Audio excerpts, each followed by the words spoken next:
प्रणाम सुंदर साथ। छत्रसाल महाबली करियो बलि बलि। आज का हमारा अध्याय नंबर 69 महामती श्री प्राणनाथ जी महाराज का विस्तार पूर्वक चर्चनी उनका जीवन चरित्र, उनके जीवन काल में उन्होंने जो धर्म समन्वय एको ब्रह्म द्वितीय नास्ते, विश्व के दो प्रमुख जातियां हिंदू एवं मुसलमान, दोनों जातियों के बीच धर्म की बाबत में कर्म, ऊंच नीच, जात पात, भाषा, भेदभाव, कर्म कांड के जो भेद थे ग्रंथ, एक तरफ भगवत एक तरफ कुरान, यहाँ हम कर्मकांड बोलते हैं, यहाँ हम शरीयत बोलते हैं, उस सभी चीजों को मिलाकर एको ब्रह्म द्वितीय नास्ति, विश्व के इस माया जगत के जितने भी मनुष्य मात्रा है वो ही एक ही परमात्मा के संतान है। सिर्फ भाषा, वेशभूषा, रहनी करनी, खान पान, धर्म कर्म और जाति, ऊंच नीच वो ही चीज अलग है। बाकी सब परम पिता परमात्मा के सभी एक ही संतान है। महामती श्री प्राणनाथ जी महाराज 17वीं सदी की एक महानतम विभूति है। उन्होंने उस काल में उनका प्रादुर्भाव हुआ जिस काल में मुगल सल्तनत समग्र भारतखंड हिंदुस्तान में अपने चरम सीमा पे उत्कर्ष कर रही थी। उस समय मुगल बादशाह, मुगल सत्ता अपने उत्कर्ष के बहुत बड़े पड़ाव पे चल रही थी और उस समय के शोषित प्रजाएं, जनमानस अपना अस्तित्व बचाने के लिए प्रयत्न कर रहे थे।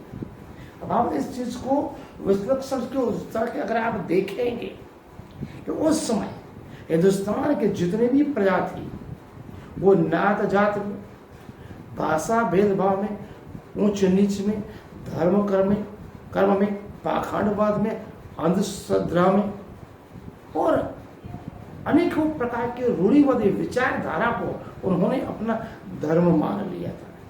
धर्म मानना अलग बात है, धर्म निभाना अलग है।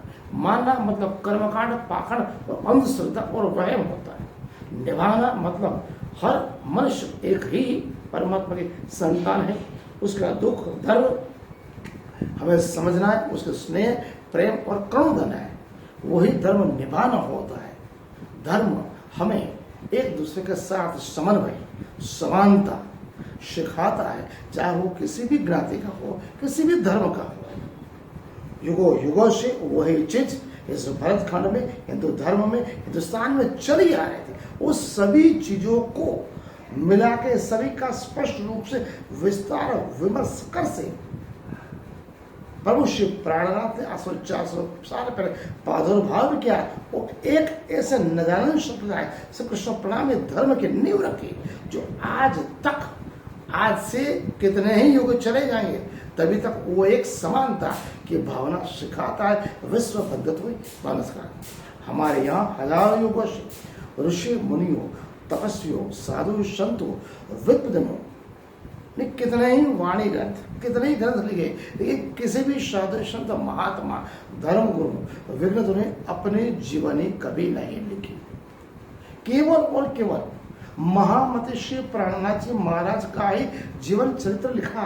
स्वयं उन्होंने कुछ नहीं लिखा, लेकिन उनके समकालीन, उनके साथ रहने वाले महान साधु, तपस्वी, विचारक, प्रचारक, विद्वजनों ने, वितरकारों ने महामती श्री प्राणनाथ जी महाराज का साथ जुड़कर विश्व बंधुत्व की स्थापना, धर्म हिंदू मुस्लिम दोनों को जातियों को मिला के एक ही धर्म, विश्व बंधुत्व, हर मनुष्य एक समान, ऊंच नीच, जात पात, भेदभाव सबको मिटा के उससे ऊपर से उठे एक ही परमात्मा ये संतान है, उसके रूप में निदान संप्रदाय में सम्मिलित हुए।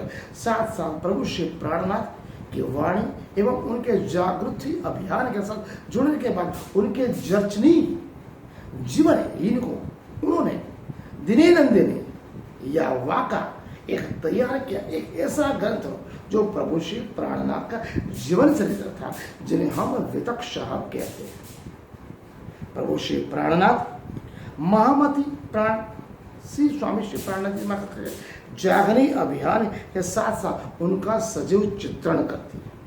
प्रभु श्री प्राणनाथ के बारे में जितना ही लिखा जाए उतना कम है। एक ऐसी विभूति, तन महाराज ठाकुर था लेकिन परम धाम की वो श्री इंद्रावती की वासना थी। उनके गुरु सदगुरु धनीश्वर देव जी महाराज वो स्वयं कृष्ण परमात्मा ने अपना स्वरूप, अपना आवेश शक्ति देकर उन्हें उनके हृदय कमल में बैठे। वहीं से इस जगत से परे शून्य निराकार मोह तत्व अक्षर अक्षर अक्षरातीत ब्रज रास एवं चिन्मय लीला के धनीश्वर देव जी दर्शन कराते थे। उनके पश्चात उनकी सभी शक्तियां महाराज ठाकुर में समाहित होने के बाद वही महाराज ठाकुर प्रभु श्री प्राणनाथ कहलाए। उनका जीवित चरित्र पढ़ने से पहले, सुनने से पहले हम उनकी थोड़ी सी प्रस्तावना में आज आपको दी। कल से हम प्रभु श्री प्राणनाथ तन श्री महाराज ठाकुर का जन्म से लेकर उनका जीवन, संपूर्ण जीवन चरित्र के बारे में हम कल से हर रोज 10 से 15 मिनट सुनेंगे। सत्यता की कसौटी को परखेंगे। एक ऐसे महामहान जिनको सुपर माइंड कहा जाता है, जिनको 1875 से लेके 1945 तक डी एडगर, मॉन्टेगरी एवं एनिवर्सन बालमसिक यूरोप के वैज्ञानिकों और तत्व चिंतकों ने भी उनको माना कि वो एक ऐसा महामानव था जो इस दुनिया में विश्व में सदी का महामानव, जिसने एक विश्व बंधु थे, एक ऐसा धर्म वो सभी को मिला के चलता है। परम प्रभु परमात्मा श्री राजीव धनी जी की हमने आज यहाँ बात रखी। आज का अध्याय हम यहाँ पूर्ण करते हैं। कल हम प्रभु श्री प्राणनाथ के जन्म प्रादुर्भाव से उनको निष्कलंक अवतार में क्यों जाहिर किया गया, वो हम प्रभु श्री प्राणनाथ की प्रस्तावना भाग 2 हम कल पढ़ेंगे। आज का अध्याय हम यहाँ पूर्ण करें। प्रणाम।